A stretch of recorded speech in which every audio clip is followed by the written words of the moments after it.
সুনামগঞ্জে ২০ লাখ মানুষ এখনো পানিবন্দী, ত্রাণ না পেয়ে দুর্ভোগে বানভাসীরা, উত্তরাঞ্চলেও বন্যা পরিস্থিতির অবনতি।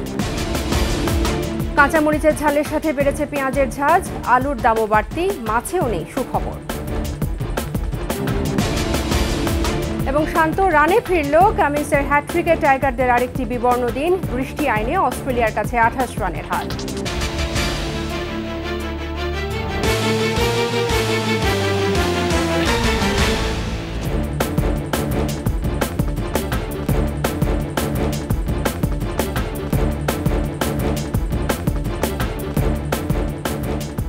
শুনছিলেন ফার্স্ট সিকিউরিটি ইসলামী ব্যাংক পিএলসি সংবাদ শিরোনাম। আমন্ত্রণ জানাচ্ছি দুপুর ২টার ২১ সংবাদে। আপনাদের সাথে আছি আমি তাজনু পাজাবি। ২১ টেলিভিশনের সংবাদ একই সাথে সরাসরি দেখতে পাবেন আমাদের ফেসবুক পেজ www.facebook.com/2124 অনলাইনে। সিলেটের ৬টি উপজেলায় বন্যা পরিস্থিতির অবনতি হয়েছে। সুনামগঞ্জে বন্যা পরিস্থিতিও অপরিবর্তিত। ২ জেলায় পানিবন্দী ২০ লাখ মানুষ, রয়েছে খাবার ও বিশুদ্ধ পানির সংকট। তবে আশ্রয় কেন্দ্রে থাকা মানুষ ত্রাণ সহায়তা পেলেও বাড়িঘরে থাকা মানুষেরা রয়েছেন নানা সংকটে। অন্যদিকে কুড়িগ্রাম, রংপুর সহ উত্তরের বেশ কিছু জেলা বন্যা কবলিত হয়েছে। প্রতিনিধিদের পাঠানো রিপোর্ট জানাচ্ছেন বদনাজামান। সিলেটের কুশিয়ারা অববাহিকায় বন্যার পানি আরও বেড়েছে। জকিগঞ্জ, বিয়ানীবাজার সহ ৬ উপজেলার প্রায় ৭ লাখ মানুষ এখনও পানিবন্দী। জেলায় পানিবন্দী মানুষের সংখ্যা ১২ লাখ। টানা ৪ দিন পানিবন্দী থাকায় খাবার সংকটে পড়েছে বন্যার্তরা। প্রশাসনের পক্ষ থেকে ৬৯১টি আশ্রয়কেন্দ্রের ২৫,০০০ মানুষকে ত্রাণ সহায়তা দেয়া হয়েছে। তবে ত্রাণ পাচ্ছেন না বাড়িঘরে থাকা মানুষেরা। নদীর লেভেল থেকে ৩ ফিট এই নিচে আছে এই উপশহরের এই ৪টা ব্লকের লেভেল। এই 4টা ব্লকের সব গড়ে নিচতলা পানিবন্দী আছে। মাঝে বাথরুমও ভাঙা, গড়দুয়ারও ভাঙা গো ভাই, কোনো সাহায্য হয়ছি না। আমার ৮ নম্বর ওয়ার্ডে ২০০০ পরিবার বর্তমানে পানিবন্দী আছে। সিলেট নগরে পানি কিছুটা কমলেও এখনও পানিবন্দী লাখো মানুষ। নগরের ১/৩ এলাকা এখনও পানির নিচে।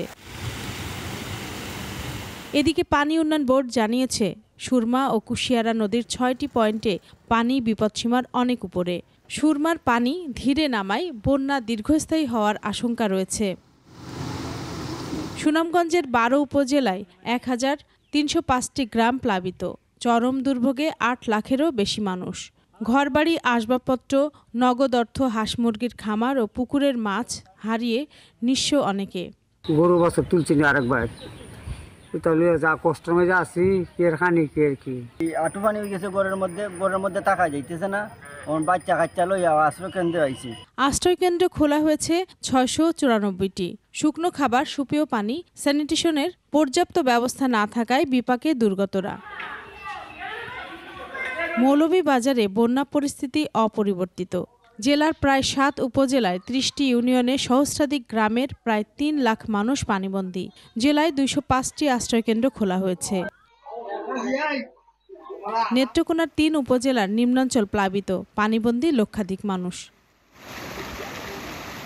কুড়িগ্রামে ব্রহ্মপুত্র, দুধকুমার, ধরলা, তিস্তাসহ ১৬টি নদ নদীর পানি বৃদ্ধি পাওয়ায় নিম্নাঞ্চলে বন্যা পরিস্থিতির অবনতি হয়েছে। ১৫,০০০-এরও বেশি পরিবার পানিবন্দী। ভেঙে পড়েছে এসব এলাকার যোগাযোগ ব্যবস্থা।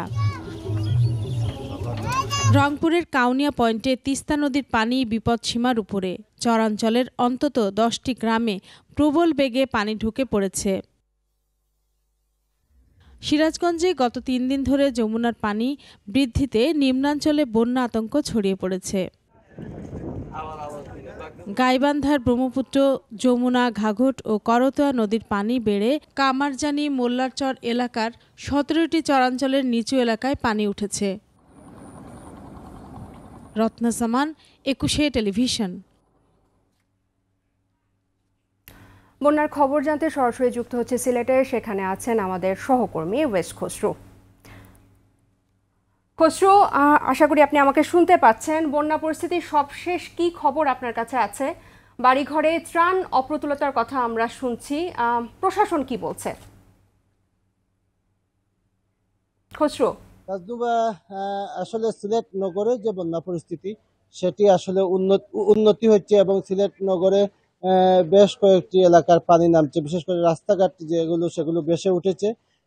তবে সিলেট নগরে যে 80টির মতো আশ্রয়কেন্দ্র রয়েছে। সেই আশ্রয়কেন্দ্রে এখনো মানুষ বসবাস করছে এবং তারা হয়তো আরো 4-5 দিন অপেক্ষায় থাকতে হবে বলে আমাদেরকে সিটি কর্পোরেশনের যে মেয়র আনোয়ারুজ্জামান চৌধুরী তিনি জানিয়েছেন।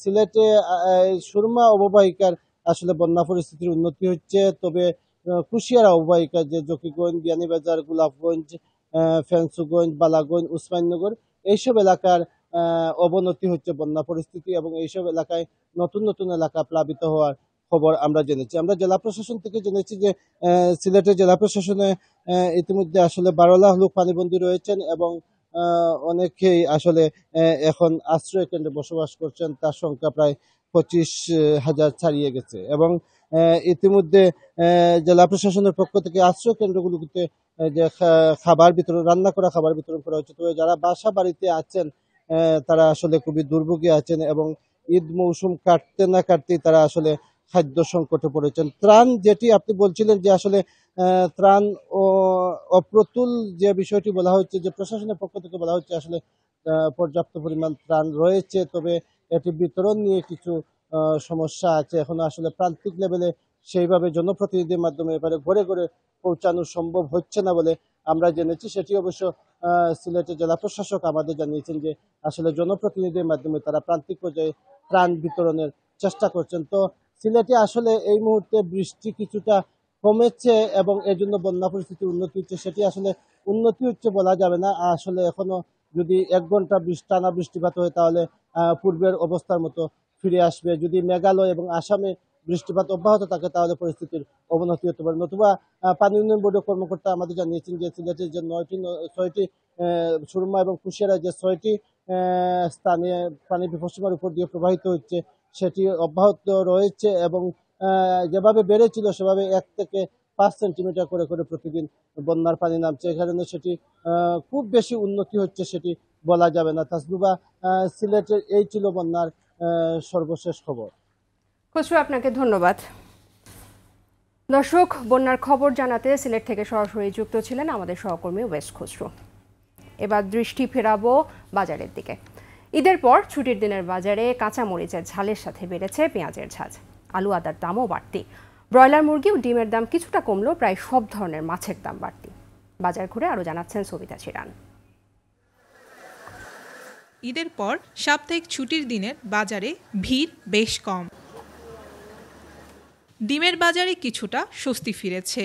ডর্জন প্রতি ডিমের দর 150 টাকায়। কিছুটা কমেছে ব্রয়লার ও সোনালী মুরগির দাম, আর দেশি মুরগি বিক্রি হচ্ছে 680 টাকায়। ব্রয়লার মুরগি 170 থেকে 180 টাকা, লাল লেয়ার মুরগি 320 টাকা।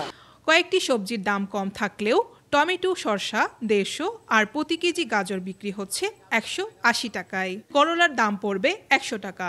কাঁচামরিচের দাম উঠেছে 350 থেকে 400 টাকা। পাইকারি গেছে বিভিন্ন দাম, আপনার 200 টাকা, 180 টাকা, 220 টাকা, 250 টাকা, 300 টাকা। আলু পেঁয়াজের দামও বাড়তি। আলু খুচরায় 54 টাকায় আর পেঁয়াজের বিক্রি হচ্ছে 90 টাকায়। দেশি আদা 200 ও রসুন 200 টাকায় বিক্রি হচ্ছে। পাইকারি বিক্রি আছে 52 টাকা কেজি আর খুচরা বেচা আছে 54 টাকা কেজি। এদের আগে যেমন ডিমান্ডটা বেশি ছিল, উল্টা আরো দামটা বেড়ে গেছে। আদা কিনছিল 300 টাকা কেজি, আগে কিনছিল 260 টাকা করে, পেঁয়াজ কিনছে 80 টাকা করে। মাছের বাজারে প্রায় সব ধরনের মাছের দামই বাড়তি। তবে 1800 টাকা কেজির ইলিশ কমে হয়েছে 1400 টাকায়। আর মাছ আমার কাছে নিল 600 টাকা কেজি আর রূপচাঁদা 1100 টাকা। গরু ও খাসির মাংস আগের দামেই বিক্রি হচ্ছে। সবিতা চিরান, 21 টেলিভিশন, ঢাকা। সংবাদ এই পর্যায়ে নিচ্ছি বিরতি, ফিরে এসে থাকছে। কক্সবাজারে আবারও পাহাড় ধস, এবার ঘরের উপর মাটি চাপা পড়ে এক দম্পতির মৃত্যু। আবার আমন্ত্রণ, আপনারা দেখছেন দুপুর 2টার 21 সংবাদ। কক্সবাজার শহরের বাদশাঘোনা এলাকায় পাহাড় ধসে দম্পতির মৃত্যু হয়েছে। নিহতরা হলেন মোহাম্মদ আনোয়ার হোসেন ও মাইমুনা আক্তার। মধ্যরাত থেকে কক্সবাজার শহরে থেমে থেমে মাঝারি ও ভারী বৃষ্টি হচ্ছিল। ভোর 3টার দিকে মুষলধারে ভারী বৃষ্টির সময় তাদের পাহাড়ের খাদের নিচে তাদের ঘরটি মাটি চাপা পড়ে। এতে স্বামী স্ত্রী দুজনই মাটি চাপা পড়ে চিৎকার করতে থাকেন। স্থানীয়রা দুজনকে উদ্ধার করে হাসপাতালে নেয়। পরে চিকিৎসক তাদের মৃত ঘোষণা করেন।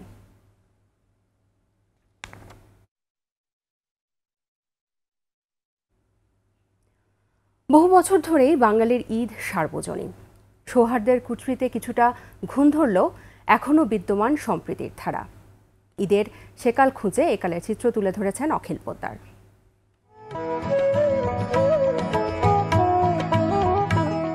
আবহমান কাল ধরেই বাঙালির ঈদ ব্যঞ্জনাময়।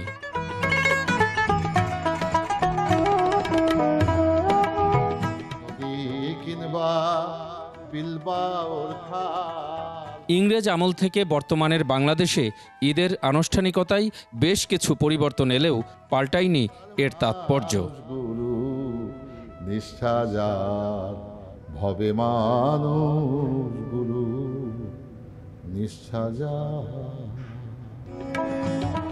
কেমন ছিল বাঙালির ঈদ? পারস্পরিক সম্প্রীতির সেই ধারাবাহিকতা এখনও কি বিদ্যমান? আমরা আগে যে অন্তর্নিহিত যে বিষয়টা ছিল এটা পুরোপুরি ছিল, প্রেমটা ছিল পুরো। এখন আনুষ্ঠানিকতা অনেক বাড়ছে, তার ব্যয় বাড়ছে, পরিধি বেড়েছে, প্রচার বেড়েছে, প্রসার বেড়েছে, কিন্তু বাট অন্তরের ছোঁয়াটা কমে গেছে। বাঙালির আদি সংস্কৃতি বর্তমানে কিছুটা ম্লান। ঈদ আনুষ্ঠানিকতায়ও এসেছে পরিবর্তন, এমন অনুযোগ লোকশিল্পী আরিফ দেওয়ানের। সন্ধ্যার পর কোরবানি মাংস বন্টন হয়ে গেলে এরা সবাই একত্রিত করে রান্নাবান্না হতো, খিচুড়ি হোক, ভাত হোক, মাংস হোক, খিচুড়ি হোক, রান্নাবান্না করে সবাই একত্রে বসে খাইতো। খাওয়ার পর সেখানে গান টান হইতো। লাখে লাখে মানুষ মরে কাতারে কাতার, গনিয়া বাছিয়া দেখি ৩,৫০০। এরকম ছিল। হারিকেন জ্বালিয়ে বা কুপি জ্বালিয়ে নিয়ে বসছে, আমরা শুইতাম। আবার সেখানে সুখের কথা বলে আবার দুঃখ অভিব্যক্তিগুলো চলে আসতো। তাহলে কীভাবে আমি ধারণ করছি, আর ধারণ করার পর সেই পানিগুলো কী ছিল আমার হৃদয় থেকে তার অভিব্যক্তির মধ্যে প্রকাশ পেত। এগুলো তো কমে গেছে। এখন কি করে, মোবাইল চালা। এত সব গ্লানি ছাই চাপা দিয়ে অপার আনন্দের অনুষ্ঠান জাগানোর পরামর্শ তাঁর। প্রকৃত ধর্ম বলেন, কর্ম বলেন, উৎসব বলেন, পার্বণ বলেন, কোনো কিছুই আমরা সেটাকে প্রতিষ্ঠিত করতে পারবো না যতক্ষণ পর্যন্ত আমরা পরিশুদ্ধ পরিমার্জিত মানুষ না হতে পারবো। যাহা সত্য তাহাই ধর্ম, যাহা মিথ্যাই তাহাই পাপ। তো সত্য জিনিসটাকে ধারণ করতে হলে নিজেকে তো সত্য হতে হবে।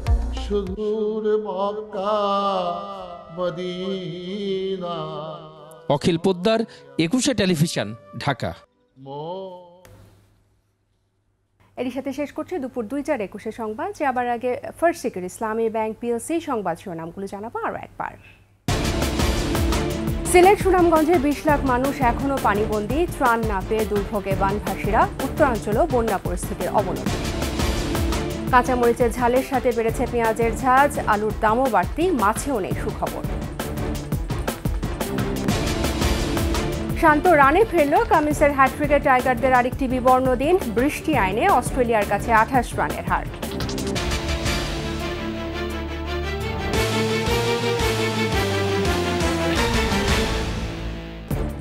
২১শে টেলিভিশনের সর্বশেষ সংবাদ জানতে ডায়াল করুন 2021 নম্বর, আর ভিজিট করুন 21tv.com এই ওয়েবসাইটে। ফেসবুকে লগ ইন করতে পারেন www.facebook.com/2124 অনলাইনে। আমাদের পরবর্তী সংবাদ সন্ধ্যা ৬টায় ২১এর দেশের সংবাদ দেখার আমন্ত্রণ রইল। সবাইকে ধন্যবাদ।